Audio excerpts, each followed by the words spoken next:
High friends, welcome back to my channel. আশা করছি সকলে ভালো আছেন। আজকে তৈরি করছি ম্যাঙ্গো আইসক্রিম।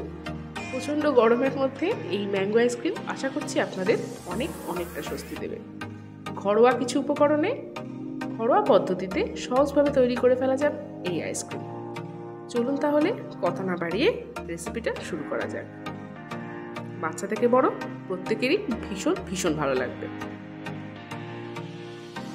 প্রথমে নিয়ে নিচ্ছি এখানে একদম পাকা আম, একদম পাকা মিষ্টি আম নিতে হবে। দেখুন, দেখলেই বুঝতে পারছেন। এবার আমটাকে একটু ভালো করে কেটে নেব। পরিষ্কার করে ধুয়ে নিয়েছি। এখন আমের পাল্পটা বার করে নেব।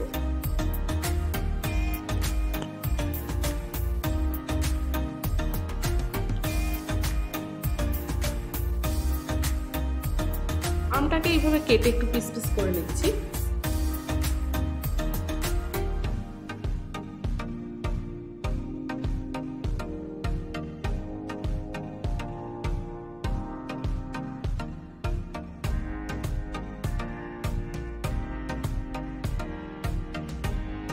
এবার এইভাবে পাল্পটা বার করে নেব। সমস্ত আমের থেকে পাল্পটা বার করে নিয়ে এরকম একটা বোলের মধ্যে রাখছি।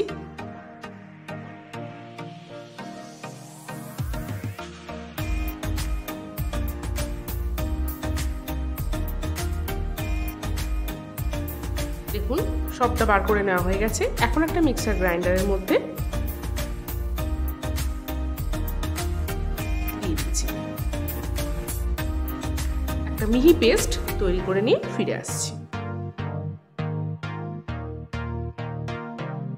দেখুন, এইরকম পেস্টটা তৈরি হবে। কোনো রকম জল বা কিচ্ছু ব্যবহার করিনি, শুধু আমের পাল্পটা দিয়ে পেস্ট করে নিয়েছি। এখন এরকম একটা স্ট্রেনারের সাহায্যে একটু ছেঁকে নিচ্ছি, যাতে আমের মধ্যে যে রোঁয়া বা শাঁসগুলো থাকে সেইগুলো কিন্তু আবার আইসক্রিমের বানানোর পর খাওয়ার সময় একটু খেতে বাজে লাগবে। সে কারণে এইভাবে স্ট্রেনারের সাহায্যে খুব ভালো করে ছেঁকে নিচ্ছি। দেখুন, পাল্পটা পুরোটা ছেঁকে নেওয়া হয়ে গেছে। এটাকে এখন ফ্রিজের মধ্যে আধ ঘন্টা রেখে দেব। এখন মিডিয়াম ফ্লেমে একটা এরকম কড়াই বসিয়েছি, তাতে দিয়ে দিচ্ছি 750 ml ফুল ফ্যাট ক্রিম দুধ। যেহেতু আমরা কোনো রকম ক্রিম ব্যবহার করছি না বা কনডেন্স মিল্কও ব্যবহার করছি না, তাই এখন এর মধ্যে দিয়ে দিচ্ছি মিল্ক পাউডার। 1 কাপ মিল্ক পাউডারকে এইভাবে এরকম দুধটার সাহায্যে একটু ভালো করে মিশিয়ে নেব, নিয়ে দুধের মধ্যে ঢেলে দেব।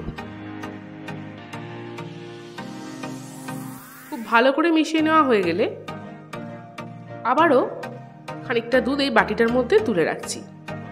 এটাতে কর্নফ্লাওয়ার মেশাবো। 1 চা চামচ পরিমাণ কর্নফ্লাওয়ার এর মধ্যে দিয়ে মিশিয়ে নেব, নিয়ে সেটাও দুধের মধ্যে ঢেলে দেব। কর্নফ্লাওয়ারটা দিলে হয় কি, দুধটা একটু ঠিক হয়ে যায়, একটু ঘন হয়ে যায়, যে কারণে আইসক্রিমটা বসার পর কিন্তু খেতে ভালো লাগে। দিয়ে দিচ্ছি mango colour. Ripe mango colour একটু ব্যবহার করলাম, আপনারা চাইলে নাও দিতে পারেন, অসুবিধা নেই। দেখুন, দুধটা এইরকম অবস্থায় গ্যাসের ফ্লেমটা অফ করে নামিয়ে নেব। ঠান্ডা হলে কিন্তু এটা আরো বেশি ঘন হয়ে যাবে। দেখুন, এরকম আস্তে আস্তে ঘন হয়ে যাবে। এবার আমের পাল্পটা ফ্রিজ থেকে বার করে নিয়েছি। আস্তে আস্তে দুধের মিশ্রণটা দিয়ে ভালো করে আমের পাল্পের সাথে মিশিয়ে নিতে হবে। একবারে পুরো দুধটা এর মধ্যে দিলাম না, বারে বারে দিয়ে এইভাবে একটা ঘন মিশ্রণ তৈরি করতে হবে। একটা হ্যান্ড হুইস্কার ব্যবহার করছি, হ্যান্ড হুইস্কার দিয়ে খুব ভালো করে মিশিয়ে নিচ্ছি।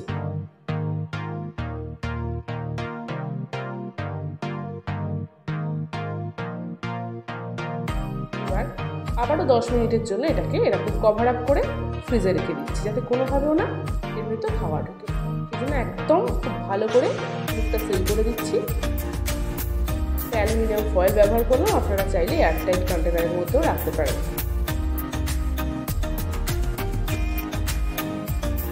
এবার ঢাকনা দিয়ে একদম ডিপ ফ্রিজের মধ্যে রেখে দেবো 10 থেকে 15 মিনিট। তার বেশি রাখার প্রয়োজন নেই। 10-15 মিনিট পর এটাকে এরকম বার করে নিয়েছি। এটা একদম চিল্ড হয়ে গেছে। খুলে নিচ্ছি ওপর থেকে।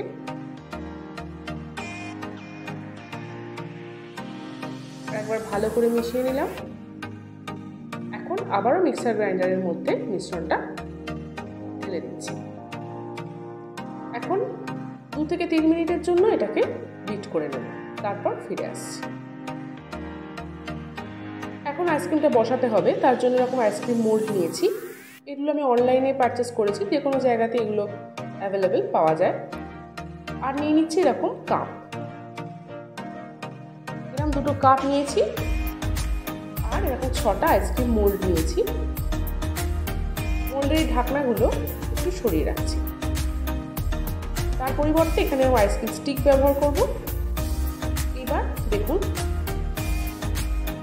প্রত্যেকটা মোল্ডের মধ্যে আইসক্রিমের মিশ্রণটা ঢেলে দিচ্ছি।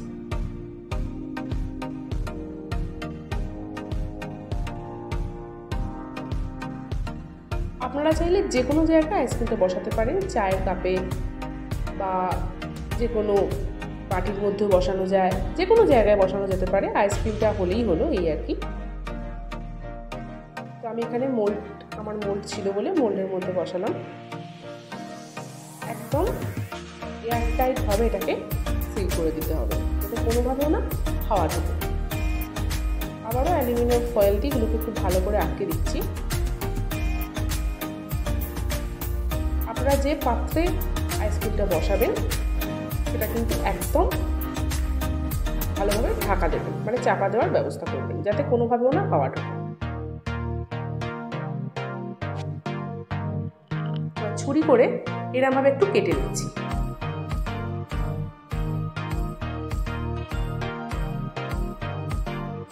এই হোলগুলোতে এবার এক এক করে আইসক্রিমের স্টিকগুলো কেটে দেবো।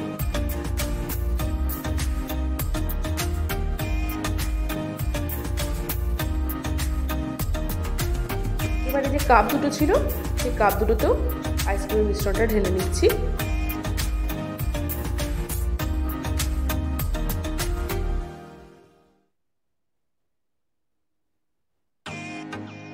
এবার এগুলোকেও আটকে এরমভাবে এবং সিল করে দেবো, দিয়ে ফ্রিজের মধ্যে 7 থেকে 8 ঘন্টার জন্য রেখে দেবো। আইসক্রিম জমতে মোটামুটি 7 থেকে 8 ঘন্টা টাইম লাগবে। 7 থেকে 8 ঘন্টা পর এবার ফিরে আসছি। মোটামুটি সারা রাত ছিল এটা, মানে সারা রাত ধরেই আমি ফ্রিজে রেফ্রিজারেট করেছিলাম। পরের দিন সকালে বার করছি। দেখুন, দেখলেই বুঝতে পারছেন আইসক্রিমটা কীরকম জমেছে। নর্মাল রুম টেম্পারেচার জলের মধ্যে খানিকক্ষণ ডুবিয়ে রাখছি, যাতে আইসক্রিমটা আনমোল্ড করতে সুবিধা হয়। দেখুন,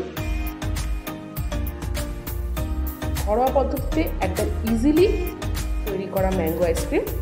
আশা করছি আপনাদের ভালো লাগলো। রেসিপিটা একদম তৈরি। কীরকম লাগলো অবশ্যই আমাকে কমেন্ট করে জানাবেন। যদি ভালো লাগে তাহলে চ্যানেলটা সাবস্ক্রাইব করে নেওয়ার অনুরোধ রইল।